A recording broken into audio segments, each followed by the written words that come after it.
मित्रांनो आज लखन आणि हरण्या होता पहिऱ्यामध्ये आणि विजयचा गुलाल खिडकाली अड्डे घेतलेले आणि आपल्याकडे मित्रांनो ठाणे रायगड जिल्ह्यातील बैलगाडा सेवाभावी प्रेमींचे उपाध्यक्ष आकाशदादा राऊत आहेत.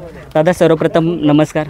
दादा आज खिडकालीच्या शर्यतीबद्दल काय बोलाल आणि हरण्यासोबत कसं काय नियोजन झालं? खिडकाली गावाची खूप वर्षाची परंपरा आहे. आज मी लहानाचा मोठा आहे खिडकाली गावामध्ये जवळजवळ शर्यतीला आलो. लहानाचा मोठा इथे म्हणजे शर्यती बघितलेल्या आहेत इथल्या.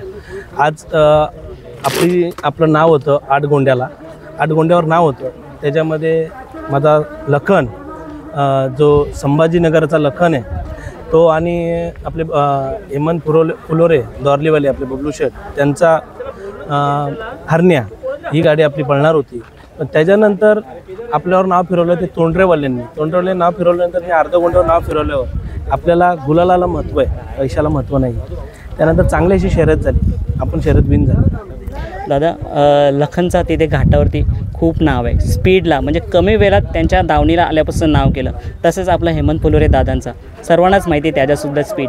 अशी दोन्ही स्पीडने धावणारी बरं आज कशी धावली सुद्धा? पब्लिकचं सर्वांचं डिमांड होतं की लखन आणि हरण्या पळायला पाहिजे. आमचीसुद्धा इच्छा होती. पण लखन घाटावर असल्याने आणि बबलू शेठचा बैल पण सुद्धा घाटावर होता. पण त्याच्यामुळे ही गाडी पळायला नव्हती. पण मुंबईला आल्यानंतर मागच्या अड्ड्यामध्ये ही गाडी आम्ही ठरवली की ही गाडी पुढच्या मैदानात पळायली पाहिजे. आणि अतिशय छान असा स्पीड गाडीला लागला. कारण का बबलू शेठचा बैल हा मुंबईमधला पब्लिकचा हाय स्पीड पळणारा बैल आहे. आणि माझा लखन आतून तर एकदम फुल स्पीड आहे. जशी बैलाला गाडी लागत तसा बैल गाडी ओढतो. चांगली अशी गाडी पळाली आणि आज पब्लिकचं मनोरंजन होण्यासाठी ही गाडी आम्ही पळवली. नक्कीच दादा हार जीत तर होतं असते. दादा बोनोली अड्ड्यात आपला लखनसुद्धा होता. तिथे थोडा आपण पराजय झालो पण आपण कोणत्याही प्रकारचं काही दुःख किंवा हे केलं नाही. सर बैल आहे आज ना उद्या तो पळणार.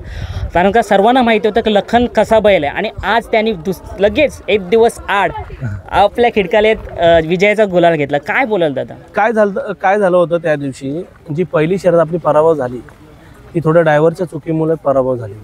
कारण का मी बरेचशा अशा कमेंट वाचल्या. आपण लपून ठेवण्यापेक्षा जे पब्लिकला समोर फेस होणं चांगलं असतं. ड्रायव्हरची 100% चुकी आहे. त्याच्यामुळे आपली गाडी पराभव झाली. आणि दुसऱ्या शर्यतीला नॅनी ड्रायव्हर बसल्यानंतर दुसरी शर्यत ही अतिशय चांगली शर्यत झाली. कारण का कसं आहे ड्रायव्हरचं काम 80% ड्रायव्हरचं काम आहे, 60% ड्रायव्हरचं काम आणि 40% बैलांचं काम आहे. ड्रायव्हरनी जर गाडी हाकलली नाही तर बैल कशी पळतील? आज तुम्ही बघता 4 चकडे जर गाडी सोडून पाहिली 1 नंबरची आणि जर ती गाडी आपल्या पराभव करते तर 100% ड्रायव्हरची चूक आहे ना. त्याच्यामुळे ड्रायव्हरच्या चुकीमुळे ती गाडी आपली पराभव झाली आणि दुसरी गाडी आपली सर्वात चांगली अशी झाली. आणि आजपर्यंत पैशाचा मी विषय कधीच केला नाही. आजपर्यंत मुंबईमध्ये ऑन रेकॉर्ड आज जो 23 गोंड्यावर नाव असेल बरोबर माझे वडील कैलास मोहन शेठ राऊत यांचं नाव आज पहिल्यांदा मुंबईमध्ये असेल.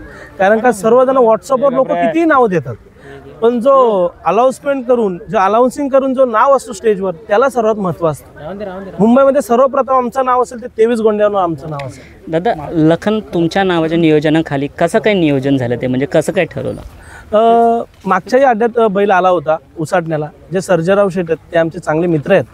प्रवीण काकांनी त्यांच्याशी कॉन्टॅक्ट केल्यानंतर त्यांनी सांगितलं की शेठ आपण पुढच्याही सुद्धा अड्ड्याला येऊ.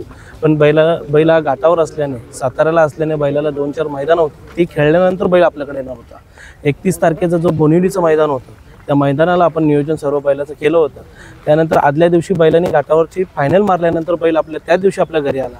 नियोजनसुद्धा आपण समीर भोईर मोठा गाव यांच्या भोलामध्ये केलं. आपण 2 शर्यती खेळलो. 1 शर्यती पराभव झाली आणि 1 शर्यती विजय झाली. आणि दादा तुम्ही अनुभवी आहे या बैलगाडा क्षेत्रामध्ये जुनेच आहात. दादा मला सांगा असं म्हणजे जे घाटावरनं बैल बिंजोडच्या मैदानासाठी मुंबईमध्ये येतात जास्त विजय प्राप्त करत नाही असं मी प्रेक्षकांकडून ऐकून आहे. खरं आहे का कसं आहे? कारण का वातावरण त्यांना सूट नाही होत. मेन गोष्ट कशी होते कारण का एक बैल पळून कधी शर्यत होत नाही. त्याला पैरा सुद्धा चांगला असावा लागतो. आणि घाटावरची दोन्ही बैल पळून शक्यतो शर्यत होत नाही.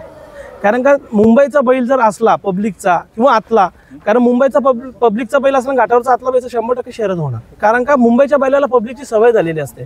कारण घाटावरचा बैल येऊन डायरेक्ट मुंबईच्या पब्लिकला कधीही पळू शकत नाही. तर मुंबईचा बैल एकतरी मुंबईचा बैल त्याच्यामध्ये असणं गरजेचं आहे.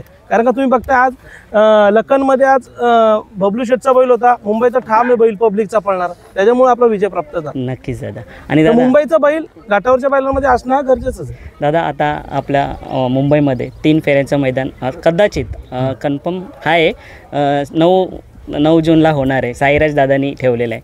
मग आता लखन दिसेल का तेव्हा, कारण भरपूर गॅप आहे थोडा. कारण का त्यांच्या घरी जरा कार्यक्रम आहे, त्याच्यासाठी बैल वरती जाऊ शकतो.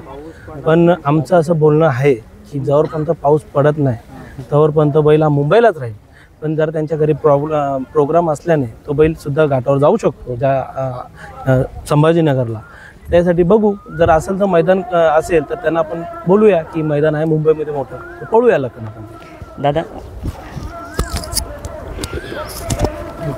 दादा सर्वप्रथम आपलं नाव सांगा, परिचय द्या. माझं नाव प्रवीण रामचंद्र राऊत. मी बदलापूर उपशहर प्रमुख, बहुजन युवा नेतृत्व, जिल्हा ठाणे. दादा आजची शर्यत तुम्ही बघितली असेल, काय बोलाल आजच्या शर्यतीबद्दल? शर्यतीत पुन्हा आनंदच खूप झालेला असेल, कारण 20-25 वर्षापूर्वी ह्याच मैदानामध्ये मी स्वतः जे ड्रायव्हर म्हणून काम केलेलं आहे. माझी स्वतःची बैल असताना मी स्वतः गाडी हाकलणारा जॅकी होतो. स्वतः बैल चांगल्या पद्धतीने नामशीन बैल मी स्वतः हाकललेले आहेत. खिडसाईच्या अड्डा असो या अजून देसाईचा अड्डा असो, त्या ह्या मोठ्या अड्ड्यामध्ये मी आमची चांगली मोठी बैलं होती, चांगली नामशीन बैलं होती, ती सुद्धा पळवलेली तिथं. आणि आमचे जोडीदार आहेत हे मार्चंट डबरे असेल, आप्पा वारे असेल, म्हणजे आमच्या दादापासून म्हणजे दिवंगत कैलासवासी मोहन शेठ राऊत आहेत, त्यांच्यापासून ही कळी तयार आहे आमची. आम्ही खांद्याला खांदा लावून आमच्या शर्यतींमध्ये नेहमी असतो. आणि आज त्याचे लखन बैल आहे, तर लखन बैलांचे मालक आहे मनोहर शेठ असतील, सर्जेराव असेल, माझे चांगले अतिशय चांगले मित्र आहेत. आणि माझ्या शब्दा खातीर त्यांनी मुंबईमध्ये हा दुसऱ्यांदा बैल पळवायला दिला. सहकाऱ्यांचा जसा सहभाग असतो तसा बैलगाडा चालून होत नाही, त्याला बैलगाडा चालक आणि सुट्टी मेकर सुद्धा तसा असायला लागतो. काय बोला, आज बैलगाडा चालक कोण होता दादा? नक्कीच बैलगाडा चालक हा अतिशय चक्र लागतो. आणि दुसरी गोष्ट 80% बैलांचं काम असतो पाळण्याचं आणि 20% ड्रायव्हरचा काम असतो त्यांना हे करून घ्यायचा. आणि चालक जे सुट्टी मेकर असतात, खरं ते अतिशय सुट्टी मेकरमध्ये, कारण मी स्वतः चालक असल्याकारणाने मला पूर्ण त्याचा प्रॅक्टिकल अनुभव आहे का जर जे सुट्टी मेकरने जर थोडा मागं पुढं बैल जर सोडला तर एका बैलाच्या अंगावर गाडी जाते, नाही तर दुसऱ्या बैलाच्या अंगावर. बरोबर. आणि तेवढ्या ह्याच्यामध्ये जर कधी प्रॉब्लेम झाला गाडी सुटण्यात तर आपल्याला तीच गॅप थोडं येईपर्यंत ती आपल्याला गॅप दिसते. दादा तेवढ्याच महत्त्वाचे सुट्टी मेकर आहेत, तेवढ्याच महत्त्वाचे तुमचा तो जो रायडर आहे तो महत्त्वाचा. दादा आम्ही यूट्यूबवर तर सुट्टी कामाला जातो, सुट्टीवर नाही येतो, एखाद दिवस मध्ये जातो, पण तुमचं मैदानात दिवसाआड मैदान असतो. मग जेव्हा तुम्ही येता पूर्ण दिवस जातो, मग घरचे लोक काही बोलत नाही का? ॲक्च्युली आमचा जो माझे बंधू आहेत कैलासवासी मोहन शेठ राऊत, हे ॲक्च्युली आमचा घराणा राऊत परिवार हे एक राजकीय घराणं आहे. माझी वहिनी असेल म्हणजे अक्काची मम्मी असेल ती नगराध्यक्ष आहे, माझे मिसेस नगरसेवक आहे, आम्ही नगरसेवक आहेत. म्हणजे आमच्या घरामध्ये 2-2, 3-3 नगरसेवक आहेत घरामध्ये. त्याच्यामुळं आम्हाला राजकीय सर्व गोष्टींना म्हणजे कार्यरत राहायला लागतो. आणि मला थोडा कमी टाईम भेटतो, पण अशा काहीतरी कुठला तरी एक वेळ काढून आम्हाला शर्यतीमध्ये हौस आहे. आता पहिल्यापासूनची जी हौस आहे, पण पुन्हा आम्हाला येऊ शकतो का बाबा आजच्या ह्या दिवसाला गेलो पाहिजे. त्याच्यासाठी आम्ही एखादा दिवस म्हणजे जर अशी मोठी जो असली शर्यत तर आम्ही एखादा दिवस सुट्टीचा काढून आम्ही या शर्यतीनं आवर्जून येतो. दादा शेवटचा प्रश्न दादा, जेव्हा आपला बैल शर्यत जिंकून येतो, आपलं नाव कळतो आणि लोक मुलाखत घेण्यासाठी धावतात, तेव्हा कसं प्राऊड फील होतं? खूप आनंद होतो, कारण असं वाटतं की आपल्या बैलांच्या कामगिरीने आपलं नाव मोठं झालं. आपल्या बैलांच्या कामगिरीने आपलं नाव मोठं झालं हे खूप मला सार्थ अभिमान वाटतो. का त्या बैलांच्या मध्ये आपण आज सर्व तुम्ही यूट्यूबवर असेल का आम्हाला शोधत येतात, कसे तुम्ही सांगा तुमची कामगिरी काय आणि तुमच्या बैलांनी कशी शर्यत, तर त्याच्यामध्ये आमच्या परिवाराचं नाव असू दे, बदलापूर शहराचं नाव असू दे, आमच्या गावाचं नाव असू दे, तर तो नाव मोठं होत असतं आणि याचा आनंद होतो. धन्यवाद दादा तुम्ही मुलाखत दिल्याबद्दल. आणि लखन असाच आपल्या नावाखाली विजयाचा गुलाल घेत राहील हीच ईश्वरचरणी प्रार्थना. सो मित्रांनो हाच लखन. कसं मित्रांनो हार जीत होत असते, जरी एक अड्डा हरला तरी दुसऱ्या अड्ड्यात विजय घेतोच. शेवटी बैल तो बैलच असतो आणि त्याचा स्पीड तो स्पीडच असतो ना, तो कधीही हारत नाही, तो नेहमी जिंकत असतो. एक शर्यत जरी हरली तरी काही बोलायचं नाही, तो परत जिंकून येणार नक्कीच.